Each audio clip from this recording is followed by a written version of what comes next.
Olá, meus queridos irmãos e irmãs, graça e paz de Jesus Cristo de Nazaré.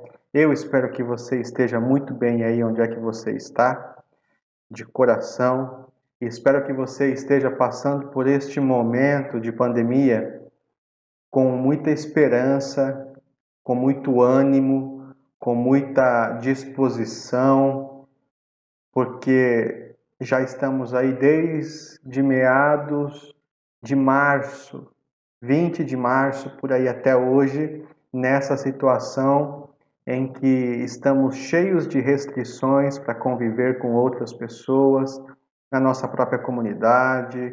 Existem idosos da nossa comunidade que não podem retornar para frequentar o nosso culto. Estão em casa, alguns estão muito tristes, se sentem sozinhos, mas é uma fase e a gente precisa passar por isso com esperança, com fé de que vai passar, né? Então, a minha oração, o meu desejo, a minha intenção aí com relação a você é que você fique bem com esperança em Cristo Jesus. E hoje nós estamos já na nossa quinta aula sobre o estudo no Sermão da Montanha.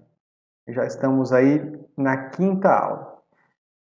Na primeira aula, nós fizemos uma pequena introdução sobre o assunto, falando da importância do Sermão do Monte, dos assuntos que seriam abordados, a perspectiva de Jesus com relação aos assuntos que iriam ser tratados.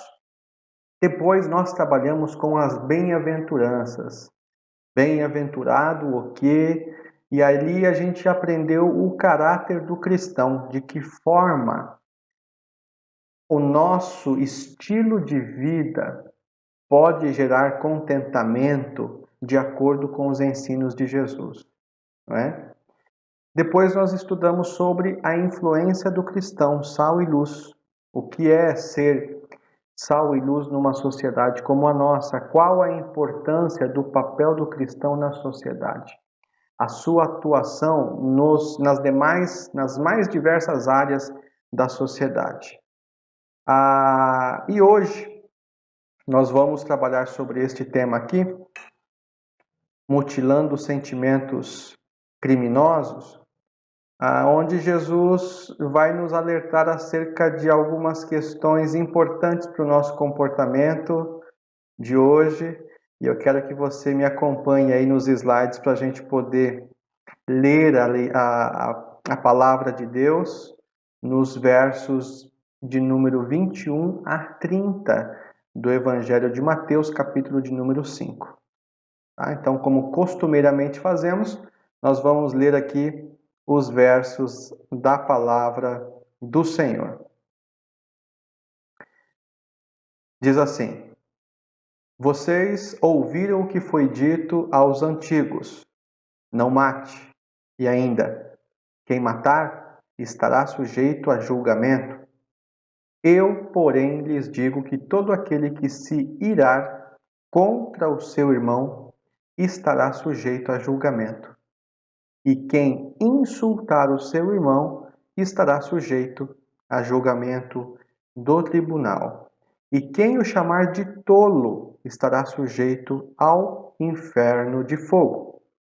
Portanto, se você estiver trazendo a sua oferta ao altar e lá se lembrar que o seu irmão tem alguma coisa contra você, deixe diante do altar a sua oferta e vá primeiro reconciliar-se com seu irmão, e então volte e faça a sua oferta. Entre em acordo sem demora com o seu adversário. Enquanto você está com ele a caminho para que o adversário não entregue você ao juiz, o juiz entregue você ao oficial de justiça e você seja jogado na prisão. Em verdade lhe digo que você não sairá dali enquanto não pagar o último centavo. Vocês ouviram o que foi dito: não cometa adultério. Eu, porém, lhes digo: todo o que olhar para uma mulher com intenção impura já cometeu adultério com ela no seu coração. Até aí, meus irmãos. Jesus aqui, ele faz algumas orientações muito específicas, de algumas condutas bem específicas. E aqui a gente tem uma questão com mandamentos que estavam lá na pedra onde a lei foi entregue. Portanto, aqui Jesus se reporta para a lei para poder explicar a sua interpretação sobre o que a lei diz. E aí a gente vai estudar e vai ver que o peso da obediência da lei em Jesus, ela é bem diferente daquilo que os fariseus e os escribas praticavam. Não sejam como eles. Vocês precisam viver a vida, Jesus falando aos seus discípulos, de uma maneira diferente como eles vivem e interpretam a lei. E é por isso que a gente vai caminhar aqui nesse sentido. As duas primeiras ilustrações que Jesus apresentou sobre o seu tema, isto é, que estava aprofundando e não destruindo as exigências da lei, relacionam-se com o sexto e o sétimo dos 10 mandamentos, que proíbem o homicídio e o adultério. São as primeiras duas questões que Jesus vai trabalhar aqui nessa parte do texto: o adultério e o homicídio. Mandamentos 6 e 7 dos 10 mandamentos. E aqui, como a gente vê no texto, Jesus faz um aprofundamento. Ele quer fazer não deixar com que esse assunto fique no senso comum. Mas ele diz, é necessário reavaliar isso, para que vocês vivam de fato uma vida com os valores do reino de Deus. Ele não quer de forma nenhuma destruir, minimizar a importância da lei. Pelo contrário, ele quer dizer que é necessário se aprofundar mais ainda na interpretação e não ficar na superficialidade, ok? Na Bíblia, o primeiro homicídio acontece entre dois irmãos. Caim assassina friamente seu irmão Abel. Gênesis 4, 8, 16. Lameque, descendente de Caim, declara às suas esposas: matei um homem porque ele feriu, e um rapaz porque me pisou. Gênesis 4, 23. Pensando na humanidade como uma unidade, o assassinato é uma espécie de autofagia entre os humanos. A lei não matará surge então como uma forma de preservação das pessoas, um mecanismo com o fim de pôr um freio nessa banalização da vida. Olha só que interessante. A própria lei vem aqui para nos dizer que ela precisou ser criada para que não se banalizasse a vida. Porque é algo, se não é algo ou do mais importante que temos, que podemos presenciar, é a vida, é o corpo. Se o corpo acaba, o que fica? Se não existe o corpo, se não existe vida no corpo, como ficam as coisas? E por isso o mandamento surge já com esse objetivo de frear a maldade do ser humano, frear essa facilidade com que havia de se tirar a vida de outro ser humano. Aqui nós lemos, pensando na humanidade como uma unidade, não é? A lei não matará surge, então, como uma forma de preservação das pessoas. Um mecanismo com o fim de pôr um freio nessa banalização da vida. E se você não tomar cuidado nos dias de hoje, existe essa banalização da vida. Nós sabemos o quanto a vida e a morte das pessoas não nos causam mais inquietação, não nos causam mais compaixão, não é? Estamos aí com mais de 100 mil pessoas que morreram por conta desta enfermidade do Covid-19 e nós muitas vezes não nos sensibilizamos com isso, como se a vida dessas pessoas não tivesse valor, como a vida de pessoas mais idosas não tivesse valor, como se fosse algo natural, o que não é. Então, nós podemos perceber que esta ordenança, ela é para o ser humano para todos os momentos, não só para aquele momento ali no Antigo Testamento, nem para o início da igreja primitiva cristã, mas para nós hoje. O não matarás significa dar a devida importância para a vida e não permitir que nós nos acostumemos com a morte de pessoas. E no caso aqui, esse não matarás é no sentido de realizar o fato de assassinar outra pessoa. Mas também está ligada a essa ideia de preservar a vida. Então tomemos muito cuidado com isso, porque faz parte do nosso dia a dia. O mandamento não matarás, dito aos antigos, era compreendido tendo o assassinato apenas como ato consumado. Todavia, Jesus está enfatizando o fato de que o assassinato é decorrente da manifestação de sentimentos humanos maliciosos.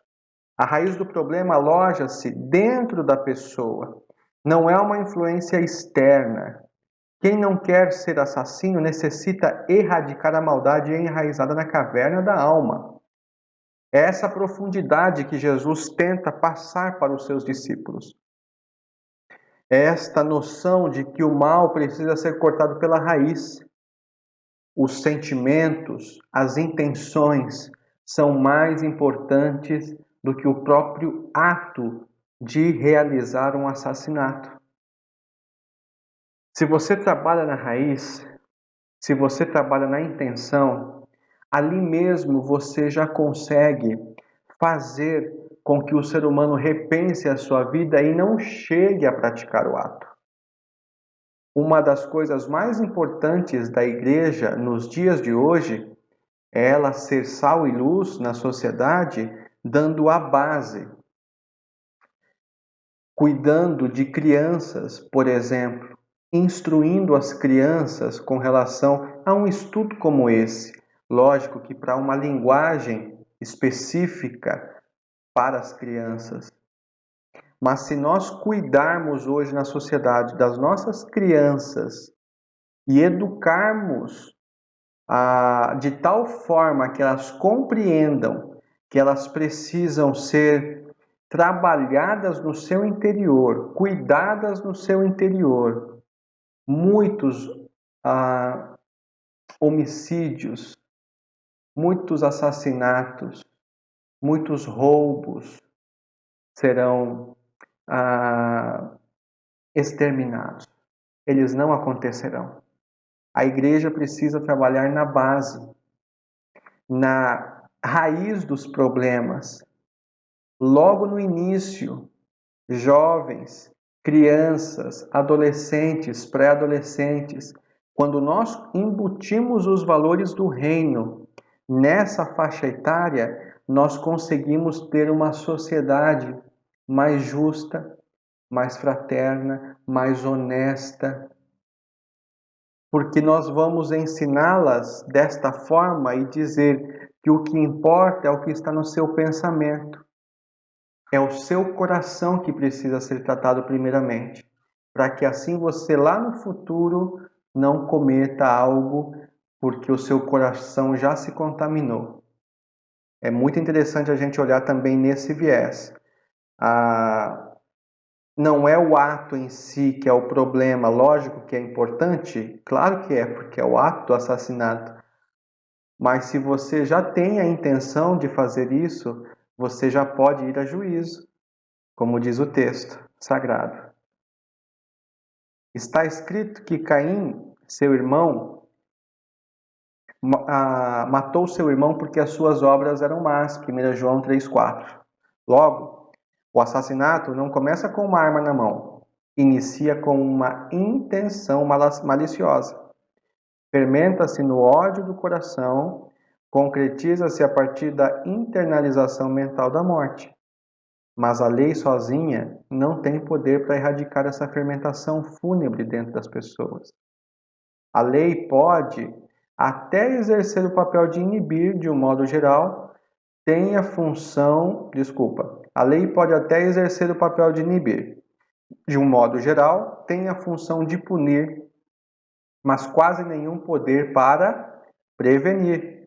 Aqui a gente está caminhando na mesma linha de raciocínio. É preciso fazer uma reanálise da lei para que nós a interpretemos de tal modo que o ato a ser cometido, ele deve ser trabalhado desde antes. Porque o que acontecia com os religiosos da época? Eles se gabavam de que não pecavam. Eles batiam no peito e diziam: obrigado porque eu não sou pecador como aquele ali. Mas por quê se gabavam disso? Porque acreditavam que os seus atos visíveis, os seus atos externos, somente que poderiam ser avaliados. E Jesus está dizendo: vocês precisam ir muito além do que isso. Vocês precisam olhar para si mesmos, se conhecerem, se conectarem consigo mesmos para se descobrirem e ver se vocês estão pecando no seu íntimo. Quando Jesus estava conversando com os seus discípulos, os fariseus, mestres da lei, chegaram para Jesus e perguntaram: por que os seus discípulos não lavam as mãos antes de comer? Era um absurdo. Ou seja, eles estavam praticando algo externo. E os fariseus, prontíssimos para julgarem o outro, apontaram o dedo e disseram: por que eles fazem isso? Por que eles não fazem isso? E Jesus, logo em seguida, diz que não é o que importa o que é exterior ao ser humano, mas de tudo aquilo que é interior, que sai de dentro do seu coração. E aí ele vai falando das coisas que são negativas e que dali que saem a maldade, a imundícia, tudo. Então, é deste ensino que Jesus está falando. Por isso, eu converso com você e peço para que você ore a Deus e peça para que você, na sua inteireza, seja uma pessoa que busque essa boa intenção de praticar as boas obras de Jesus. É a partir disso que a gente vai conseguir não cometer e chegar a fazer estes pecados que estão ali, nestes dois pecados específicos que Jesus está levantando ali. A lei pode até exercer o papel de inibir, ela pode inibir, mas ela não vai conseguir trabalhar no âmbito do nosso coração. É Jesus falando para a gente isso. Vocês precisam trabalhar isso dentro de vocês. É necessário que vocês façam isso. No discurso de Jesus, os discípulos não deveriam alimentar sentimentos que manifestassem ódio, depreciação ou desrespeito ao próximo. Eles deveriam sempre buscar a reconciliação com os irmãos, negociação com os adversários, cautela com os perversos e misericórdia com os inimigos. Estas recomendações de Jesus eram mais amplas e profundas em favor da vida do que simplesmente a proibição de não matar. Como é que estamos vivendo na nossa sociedade nos dias de hoje? Dentro das nossas igrejas, nós temos irmãos e irmãs das mais diversas igrejas que batem no peito dizendo que têm orgulho de serem explosivos, como se isso fosse algo positivo, como se isso fosse algo que acrescente no reino de Deus. Nas redes sociais, o que nós percebemos cada vez mais são pessoas que não se importam em colocarem a sua opinião e julgarem o outro e insultarem os outros. E isso, eu digo para vocês, em diversos âmbitos das nossas comunidades. Infelizmente, nós estamos vivendo através das redes sociais essa nova ideia de que a gente pode falar para o outro tudo aquilo que a gente pensa. A gente pode falar para o outro tudo aquilo que está dentro de nós. E muitas vezes, quando o outro não concorda com a gente insulta, xinga, diminui o outro. E eu quero conversar muito sério com você a respeito disso, porque nós vamos ver aqui um aprofundamento dessa questão. Como é que você tem se comportado nas redes sociais? Você, cristão, que apoia, por exemplo, o presidente da República, e como que você se dirige às pessoas que apreciam o ex-presidente Lula? A mesma pergunta eu te faço. Você, cristão, como que você hoje se dirige, você que acredita e apoia as ideias do ex-presidente Lula, como é que você se comporta nas redes sociais com relação aos que apoiam o presidente Jair Bolsonaro? O discurso de Jesus é um discurso de diálogo.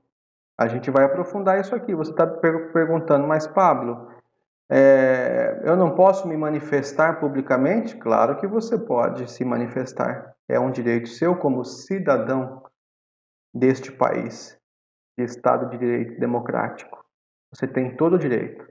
O que você não pode fazer, de acordo com os critérios do Reino de Deus, é passar a insultar e denegrir a imagem de pessoas. Essa falta de respeito ao próximo, é o que está falando ali, ó. Os discípulos não deveriam alimentar sentimentos que manifestassem ódio, depreciação ou desrespeito ao próximo. E muitas vezes esse próximo que você pode colocar como um inimigo político, esse próximo seja essa pessoa que você está fazendo isso, odiando, depreciando, desrespeitando. O âmbito das conversas dos discípulos de Jesus, ele é do argumento, do diálogo, do respeito. Posso não concordar com aquilo que você diz, mas eu dou todo o meu apoio para você poder expressar aquilo que você pensa. Nas redes sociais isso tem se tornado uma maldição e muitos cristãos estão em pecado com relação a isso. Muitos cristãos estão pecando porque pensam serem melhores do que os outros, pensarem melhores do que os outros. E a política vai girando da forma como ela bem entende. Muito cuidado com isso, porque as redes sociais vieram para trazer um grande benefício, que é da gente poder manter contato com pessoas da escola, da universidade, que moram em outros países, amigos distantes, isso é positivo. Só que essa falta de olhar para o outro, de dizer as coisas para o outro nos olhos, não poder fazer isso nas redes sociais fez com que as pessoas se desumanizassem. E os discursos de ódio, de depreciação e de desrespeito vêm e surgem porque muitos covardes estão escondidos atrás dos seus computadores nas redes sociais. Porque de repente, frente a frente, eles não têm o mesmo tipo de posicionamento. E eu estou falando isso para todos nós que somos cristãos. Estas recomendações de Jesus eram mais amplas e profundas em favor da vida do que simplesmente a proibição de não matar. É muito mais do que isso. É muito mais do que simplesmente o ato. É a forma como você pensa, é a forma como você olha para o outro, é a forma como nós nos relacionamos. Tudo isso tem a ver. No texto, o assassino é identificado como aquele que despreza uma pessoa ou que a trata como se fosse tolo, boboca, cabeça oca. A palavra ali, tolo, traduzida para o texto, é raká. É um termo aramaico de desprezo. Olha só que interessante. Esse é um termo que quer fazer com que o outro seja desprezado, com que não haja um apreço por aquele ser humano. Olha a radicalidade de Jesus. A maldade que pode desembocar em assassinato está dentro e não fora das pessoas. Você desprezar o outro, depreciar o outro, isso não tem nada de cristianismo. Essas intenções, esses pensamentos, esses desejos, não tem nada de Cristo no meio disso. Ok? Tanto a ira como o insulto contra um irmão são considerados graves aos olhos de Jesus. Quem assim proceder estará sujeito a julgamento do tribunal. Olha só que interessante. A ira e o insulto são graves. Por isso que eu falo, se você é uma pessoa que é irada e se ira com facilidade, você precisa tratar isso. Se você tem uma boca maledicente e insulta os outros de qualquer forma, você precisa tratar isso. E isso deveria ser um peso muito grande nas igrejas. E não é visto dessa forma. Normalmente não se tratam essas duas atitudes como sendo grave nas igrejas. Ah, aquele irmão é difícil conversar com ele porque ele tem um temperamento explosivo. Isso deveria ser tratado. E a igreja não trata dessa forma. As pessoas que insultam, que são iradas, olha lá, estará sujeito a julgamento do tribunal. A mão de Jesus para esse tipo de coisa é pesada. Todavia, mais grave do que essas duas situações é matar pela indiferença, pelo desprezo, pela não aceitação do outro. Não me importo com ele, não me importo com a sua família e por isso o mato. Essa indiferença com o outro ser humano também é capaz de fazer isso, de nos levar a julgamento no tribunal. Sobre os especialistas em matar, Jesus diz: estão sujeitos ao inferno de fogo. E os especialistas em matar as pessoas no coração.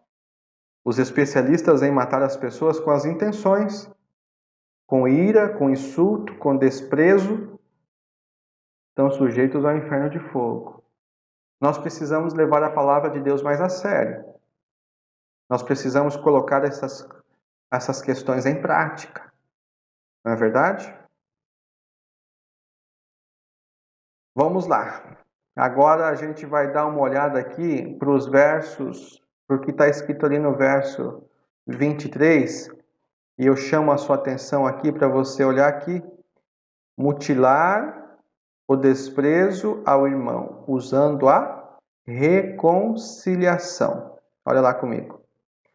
Portanto, se você estiver trazendo a sua oferta ao altar e lá se lembrar que o seu irmão tem alguma coisa contra você, deixe diante do altar sua oferta e vá primeiro reconciliar-se com o seu irmão. E então, volte e faça a sua oferta.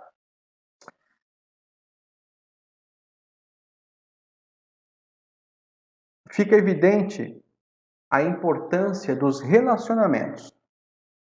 Eles são tão importantes quanto a virtude de se levar uma oferta ao altar. Olha só que interessante, esse primeiro tópico aqui que você está lendo junto comigo. Os relacionamentos são tão importantes quanto levar ofertas ao altar.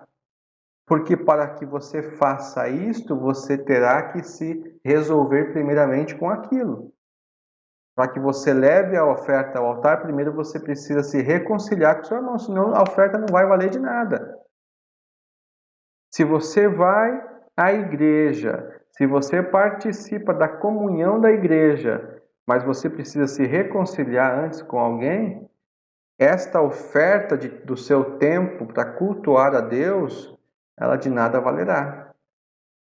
Olha lá comigo. Culto é um ato de quem pressupõe ter encontrado a reconciliação com Deus.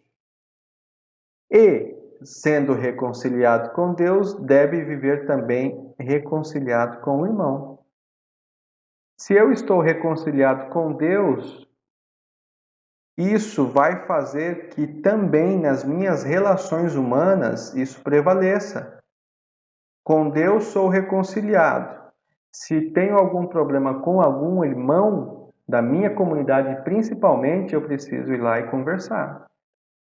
Eu preciso tratar, eu preciso me acertar.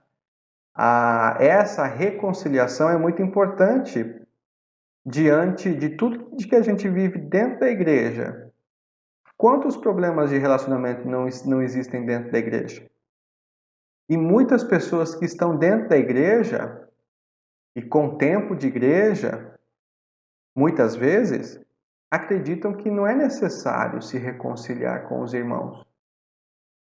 É preciso sim, principalmente dentro da comunidade cristã. É uma ordenança. Se você tem alguma coisa contra, é preciso que você vá lá tentar uma reconciliação. O discípulo estará disposto a sacrificar o culto a fim de buscar a reconstrução de uma amizade em risco. E isto é mais do que não matar, é viver em função de gestação de vida. Você quer gerar vida através destes processos de cura e de reconciliação com aqueles que estão ao seu redor. Você não vai na direção da morte, que é se irando contra aquele irmão, que é insultando aquele irmão, que é desprezando aquele irmão. Mas você vai ir para um outro caminho, que é o caminho da vida, que é o caminho da reconciliação, através do ato de buscar essas pessoas que não tiveram algum tipo de problema de relacionamento. Jesus não está mandando os ofendidos pedirem perdão a quem os feriu. Ele está recomendando que se crie um espaço de reconciliação entre as partes ofendidas. Não é para pedir perdão para quem feriu. É preciso que haja um espaço de reconciliação entre as partes ofendidas. A gente sabe que muitas vezes, dentro das comunidades, existem pensamentos diferentes. Certa vez, fui procurar um pastor da minha comunidade, dizendo que eu tinha um problema de aceitação com relação a outro irmão da mesma comunidade que a nossa. E esse pastor foi muito sábio. E é uma situação que eu levo para mim nos dias de hoje também. Ele me disse o seguinte: vá e converse com essa pessoa que você tem problema de aceitação. Converse, coloque-se e marquem uma hora e conversem. Se vocês não fizerem isso, se você não o procurar em uma semana, eu vou chamar vocês dois e nós conversaremos aqui no nosso gabinete. E a conversa que eu tive com essa pessoa foi excelente, porque foi uma conversa para que houvesse uma reconciliação. Isso é muito produtivo para a comunidade cristã. Se você tem problemas com alguém da sua comunidade, procure-a para tentar fazer este processo de reconciliação. As nossas igrejas carecem de pessoas que busquem essa reconciliação. Que bom seria que, se houvesse um espaço para isso nas nossas comunidades, de pessoas que façam esse diálogo entre as duas partes para haver este processo de reconciliação. Seria muito interessante. É preciso ter um espaço para isso. Vamos lá. Mutilar males maiores, usando o diálogo e a negociação. Na relação com o suposto adversário, Jesus orienta a buscar estratégias de negociação. Entre em acordo sem demora com o seu adversário. Mateus 5, 26, 25, 26. Olha lá. Se para um irmão eu preciso buscar a reconciliação, para o adversário eu preciso buscar a estratégia da negociação. Vamos nos aprofundar um pouquinho nisso aqui. Olha lá. Na relação com os irmãos, os discípulos devem buscar a reconstrução de relacionamentos profundos através da reconciliação, ok? É o que a gente trabalhou até agora. Agora, na relação com os adversários, normalmente de fora da comunidade, a atitude é meramente diplomática, é um acordo, uma negociação apenas, a fim de que não se chegue a consequências mais dramáticas, e o texto fala ali para que não chegue até o fato de você ser preso por conta disso. Você precisa cuidar e tentar negociar para que a divergência ela não cause algo mais grave, algo mais profundo, não é? O raciocínio é o mesmo que para o caso do assassinato, ok? Aqui a gente terminou a questão dos relacionamentos, do primeiro mandamento e daquilo que Jesus fala sobre a primeira parte do assassinato, do homicídio, falando sobre a questão de como nós devemos tratar aquilo que é divergente ao nosso pensamento. E agora a gente vai trabalhar aqui sobre a segunda parte, que é o adultério. O raciocínio é o mesmo que para o caso do assassinato. Da mesma forma como o crime não começa com uma arma em punho e sim com uma projeção maliciosa na mente, o adultério não inicia na cama, mas na cobiça fecundada mentalmente. Se é uma questão de cura da natureza, o adultério não é cometido apenas por aquele que vai para a cama com a mulher alheia, mas também por aquele que projeta e consuma mentalmente a mesma situação. É a mesma ideia. O que importa, e mais importa, é a intenção, é o pensamento. Se o pensamento ocorrer, já está em pecado. Não precisa consumar o ato da traição, do adultério. Ok? Do ponto de vista da natureza dos indivíduos, tanto aquele que apenas pensa com olhares impuros, quanto aquele que consuma o ato, são os dois de uma mesma espécie. Estou falando aqui, mas vocês não leram junto comigo, né? Aqui agora vocês vão ler. Do ponto de vista da natureza dos indivíduos, tanto aquele que apenas pensa com olhares impuros, quanto aquele que consuma o ato, é a mesma coisa. É o mesmo peso para os dois. Não há diferença entre aquele que pensa e aquele que faz o ato.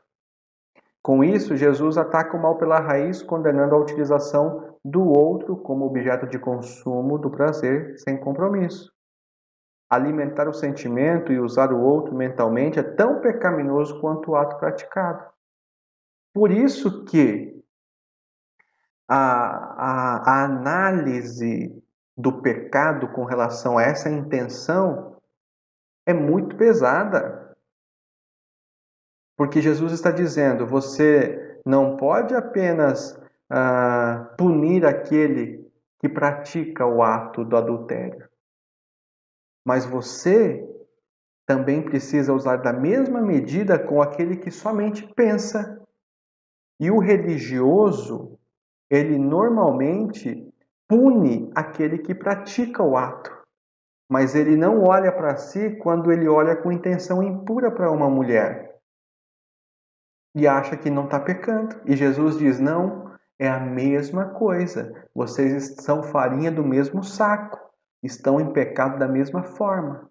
Só que, ao contrário daquele que faz o ato, que é visível, aquele que leva isso somente no interior, não se pode ver, e muitas vezes a pessoa não tenta se corrigir e se arrepender desse pecado. E Jesus está dizendo: vocês precisam cuidar disso. É tudo a mesma coisa. Não tem diferença. Não tem pecadinho ou pecadão. A intenção do coração também já é a razão de ser punida. Ok? O religioso gloria-se do pecado não praticado e por isso não sente a necessidade de arrepender-se do que é. Ponto final. Ok? Vamos lá. Não há razões para se colocar como vítima, mesmo que todo jogo sexual seja uma via de duas mãos. Ninguém adultera porque o outro insinuou. A responsabilidade é exclusivamente do discípulo. Depende dos olhos do discípulo e não da insinuação da outra pessoa. Sendo assim, ao discípulo, Jesus recomenda mutilação radical, como está lá em Mateus 5, 29 e 30. Vocês entenderam aqui? O discípulo, ele não pode dar a desculpa de que praticou o ato ou do pensar ou do adulterar mesmo no outro, na outra pessoa, seja homem ou mulher. É preciso que ele olhe para si e julgue a si primeiramente. E se de repente ele ver que isso é muito pesado, olha lá o que diz a palavra. Se o teu olho te faz tropeçar, arranca-o e lança-o de ti, pois te convém que se perca um dos teus membros e não seja todo o teu corpo lançado no inferno. E se a tua mão direita te faz tropeçar, corta e lança de ti, pois te convém que se perca um dos teus membros e não vá teu corpo todo para o inferno. Vocês entenderam ali? Se o teu olho te leva a pecar,